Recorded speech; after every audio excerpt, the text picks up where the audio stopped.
Odam 5 minutda olgan havosi tarkibida kislorod qancha nafas yo'llari orqali kiradi? 1 minutda o'rtacha 250-300 ml kislorod qabul qilgan. Xo'sh, 250 bo'ladigan bo'lsa, 1 minutda 5 ga ko'paytirsak 1290, 300 ni 5 ga ko'paytiradigan bo'lsak 1500 chiqadi. O'zi 100% nafas olishda 100% desak, uning 1% teri orqali kiradi, 99% esa nafas yo'llari orqali kiradi. Demak, 1250 dan 99% ni topsak 1238, 1599% topsak 1485 bo'ladi. Javob D variant. 44. 14 yoshli bola bir kecha kunduz davomida 450 gram uglevod iste'mol qilgan. Oqsil va yog' noma'lum miqdorda oqsil va yog' iste'mol qilgan deyapti. Jami energiya 13570 bo'lgan. 450 ta uglevod 17.6 ga ko'paytirsak 7920 kilojul energiya bo'ladi. Jami 13570 edi. 7920 ni ayirsak 5650 bu oqsil bilan yog'ga tegishli bo'ladi. Demak, oqsilimiz 1 gram uchun 17.6 x edi, yog'imiz esa 38.9 x edi. Yig'indi 5660 bo'ladi. Ikkalasi x qo'ysak 56.5 x bo'ladi. 5660. 5660 dan 56.5 ga bo'lsak x 100 bo'ladi. X 100 ekan. Bu 100 da bizda savolda nima so'ralgan? Necha foizni tashkil qiladi? Ya'ni ovqatda yog'dan ajragan energiya, uglevoddan ajragan energiya necha foizni tashkil qiladi? Yog'imiz 100 bo'lsa, 100 ni ko'paytiramiz 38.9 ga 3890 bo'ladi. Uglevoddan ajragan energiya 7920 edi. Bu 100% bo'lsa, 3890 imiz necha foiz tashkil qiladi desak, bu 49% tashkil qiladi. Javob C variant bo'ladi. 45. 840 gram biomolekula iste'mol qildi. Biomolekula oqsil, uglevod, yog'lar haqida gap ketgan. Oqsil va uglevod miqdori teng degan. Teng bo'lib birgalikda yog'ga nisbati 6 ga 1 degan. Demak, ikkalasi 6 bo'lsa, yog' 1 qo'shsak 7 bo'ladi. Jami 840 gram edi, 7 ga bo'lsak 120 bo'ladi. Xo'sh, aytilgan keyin uglevod va yog'dan ajragan energiya farqi 362 kal degan. Farq 362 kal bo'lsa, oqsil bilan uglevod 6 qism edi. 120 ni 6 ga bo'lsak 720 bo'ladi. 720 oqsil bilan uglevodga tegishlisi shu bo'ladi. Bizda aytilgan endi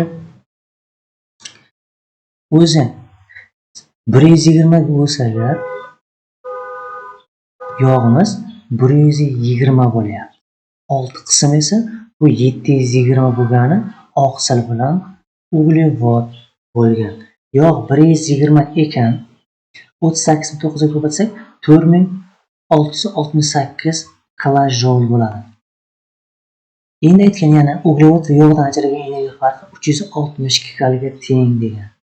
Endi shunchaki kalga teng bo'lsa, buni nima qilamiz? Yog'dan ajragan energiya miqdorini toping degan ekan. Boshida aytib ketilgan ekan, oqsil bilan uglevod miqdori teng degan. Buni o'qimay ketibmiz. Demak, 6 qism edi.